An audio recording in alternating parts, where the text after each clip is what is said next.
Good morning, class. This is a fourth video lecture of chapter second of class 7th, nutrition in animals.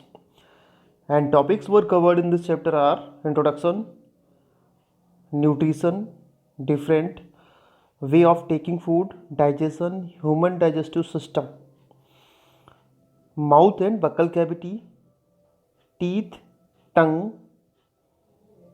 ये सारे complete हो चुके थे. हमारा topic जो रनिंग में था वो था टीथ. तो टीथ वाला टॉपिक आधा कवर हुआ था, आधा हमें आज कवर करना है. तो स्टार्ट करते हैं आज का topic teeth. Last video lecture में हमने टीथ के जो टाइप्स थे वो जाने थे. और कौन कौन से टाइप जाने थे? Incisors, canine, premolars and molars. ये सारे हमने पढ़ लिए थे. लेकिन आज का जो टॉपिक है वो मुझे पढ़ना है milk teeth and permanent teeth. Milk teeth के बारे में आपने सुना होगा कि मिल्क टीथ भी होते हैं और परमानेंट टीथ भी होते हैं. In human beings teeth grow twice. The set of teeth that grow during infancy means जब बच्चे होते हैं, baby, when one is a small baby, infancy बोलते हैं उसको, आर कॉल्ड मिल्क टीथ. आप लोग सभी जानते होंगे कि बचपन में हमारे जो टीथ निकलते हैं उनको हम लोग मिल्क टीथ बोलते हैं.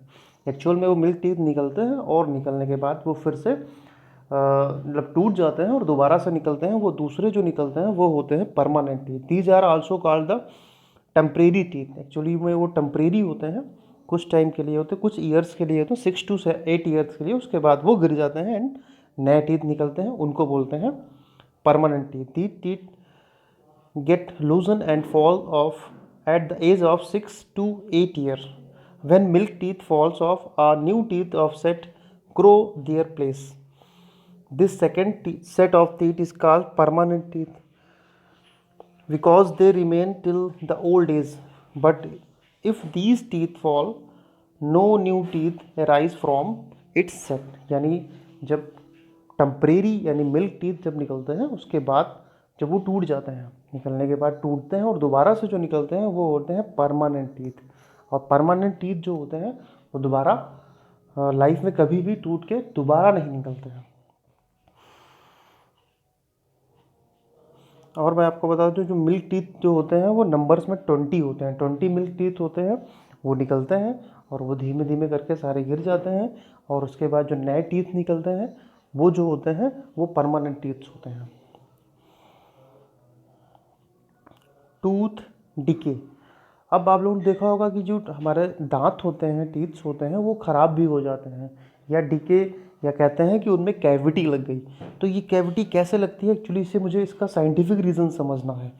जो पहले तो हम समझें कि वो टीथ, जो हमारा एक टीथ है उसका डायग्राम कैसा होगा, कैसा वो दिखता है, क्यों वो डिके हो जाता है, क्यों उसमें हमें ठंडा या गर्म फील होने लगता है. तो अभी हम देखें तो एक्चुअल में जो टीथ होता है, टीथ का डायग्राम कुछ इस तरीके से शो होता है. ये एक दांत का डायग्राम आपके सामने शो किया गया है जिसमें जो मेन पार्ट्स हैं वो आपके लेबल्ड किए गए हैं. जैसे इनेमल जो होता है वो सबसे हार्डेस्ट मटेरियल होता है, जो ऊपर की कवरिंग होती है जो कैल्शियम कार्बोनेट की बनी होती है. And second is dentine. Dentine उसके एनेमल के नीचे वाला पोर्शन जो होता है वो डेंटाइन होता है. अगर आप उसके नीचे देखें, ये जो होते हैं ये मसूड़ यानी गम्स होते हैं. एंड ये बोन्स, जॉ वाली जॉ बोन्स होती है. और उसके नीचे अगर यहाँ देखें तो एक्चुअल में जो होती है नर्व्स होती हैं. ये इसमें नहीं मेंशन है. ये एक्चुअली नर्व सेल होती हैं जो हमें फील कराती हैं कोई चीज़.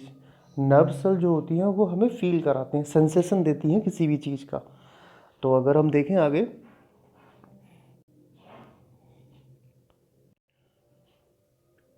the tooth is covered by white hard outer covering of the tooth is called enamel, below which dentine is present. It is smaller to bone which protect the pulp cavity. pulp cavity जो नीचे होती है जिसमें nerve cells होती हैं, having nerves and blood vessels. Bacteria are present in our mouth but they are not harmful to us. However, if we do not clean our teeth and mouth after eating, many harmful bacteria also begin to live and grow it. These bacteria break down the sugar present from the leftover food and release acids. The acids gradually damage the teeth. This is called tooth decay. Actually जो हम लोग कोई भी food material खाते हैं, खाने के बाद जो उसके पार्टिकल्स वो होते हैं वो हमारे टीथ में जो स्पेस होता है या उसकी आउटर लेयर पर चिपक जाते हैं। चिपकने से अगर हम टाइम से उसे रिमूव नहीं करते हैं या टाइम से ब्रश नहीं करते हैं तो ब्रश ना करने से जो ऊपर की लेयर होती है वहाँ पे फूड कलेक्ट हो जाता है। यहाँ पे फूड स्पेशली जब लोग मीठा खाते हैं, स्पेशली मीठा, वैसे तो सब में मीठा प्रेजेंट होता है फूड में मोस्टली, तो उस मीठे में जब बैक्टीरिया वहाँ पे आते हैं तो बैक्टीरिया एक्चुअली क्या करते हैं, उसको डिकम्पोज करने लगते हैं, एनारोबिक रेस्पायरेशन करते हैं, विदाउट ऑक्सीजन के रेस्पायरेशन करते हैं।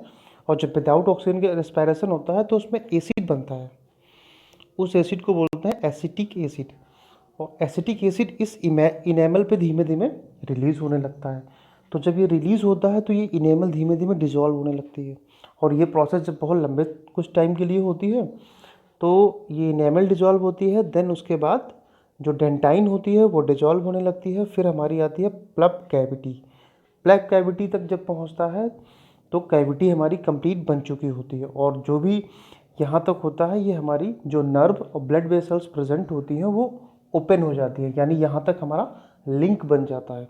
तो जैसे ही हम कुछ ईट करते हैं या खाते हैं तो खाने में जो होता है वो भी हमारे जो टीथ में नर्व सेल्स प्रेजेंट होती हैं, जो कि मैंने बताया यहाँ पे होती हैं, तो सीधे फूड कहाँ पे लगता है आके यहाँ पे। और जो नर्व सेल्स होती हैं वो हमें फील कराती हैं, मीन्स सेंसेशन देती हैं किसी भी चीज़ का। तो जैसे ही हम उसको अपने माउथ में डालते हैं, पानी चाहे ठंडा हो या गर्म हो या खाना ठंडा या हो या गर्म हो, तो वो हमें फील कराता है यहाँ पे। ये देखिए आपको एक जो है डायग्राम दिया है जिसमें ये शो किया गया है कि कैसे टूथ डिके होता है। इस डायग्राम में अगर आप देखें तो टूथ डिके का पूरा दिखाया गया है। ये एसिड डिज़ोल्व होना स्टार्ट हुआ, ये ज़्यादा कैविटी बन गई है, लास्ट में फाइनली ये पूरी कैविटी बन गई है। जो कैविटी बनती है वो मेन रीज़न इसका है, अगर हम दोनों टाइम दिन में 2 बार ब्रश करते हैं तो ये जो फूड पार्टिकल्स हमारे माउथ पे होते हैं वो रिमूव होते रहते हैं और कोई भी उसमें बैक्टीरिया अपना इफेक्ट नहीं दिखा पाता है और जो एसिटिक एसिड होता है वो नहीं बनता है। सॉरी, एसिटिक एसिड नहीं, लैक्टिक एसिड बनता है एक्चुअली। जो लैक्टिक एसिड बनता है वो नहीं बनता है और हमारा टूथ जो होता है वो पूरा सेफ रहता है। Tooth decay can be prevented by adopting the following measures, यानी बचने के लिए कौन कौन से तरीके हमें अपनाने चाहिए, देखते हैं। फर्स्ट इज वन शुड राइजन and clean its teeth thoroughly after every meal, यानी जितना भी हम खाना खाते हैं उसके बाद हमें अपने दांत को साफ़ करना चाहिए। भले ही ब्रश 2 बार करें बट वैसे अगर कुछ खाते हैं तो माउथ को अच्छे से साफ़ करना चाहिए। We should clean our teeth with the help of dentals and brush and toothpaste twice a day. ये बहुत ज़रूरी है, हमें ट्वाइस यानी 2 बार ब्रश को करना ही चाहिए।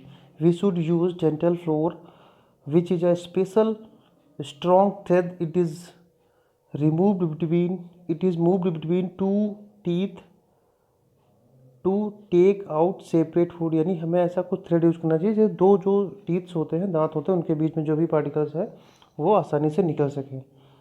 Dirty fingers or unwashed object must be avoid to put it, यानी कोई भी ऐसी चीज़ नहीं होनी चाहिए गंदा होना चाहिए, अपने माउथ में रख लें, सीधे कॉन्टैक्ट में रखते हैं। We should avoid the use of sweets, chocolates, toffees, ice cream, we avoided, यानी ये सब चीज़ें हमें क्या करनी चाहिए जो भी मीठी होती हैं, जिनमें जल्दी से बैक्टीरिया आ सकते हैं, जिनको डिकम्पोज करने के लिए, वो चीज़ें हमें अवॉइड करनी चाहिए, तो हम अपने टीथ को बचा सकते हैं। तो ये हमारा टॉपिक होता है। नेक्स्ट टॉपिक होगा हमारा ऑइसोफेगस फूड पाइप, बट ये हम कवर करेंगे नेक्स्ट वीडियो लेक्चर में। Thank you so much.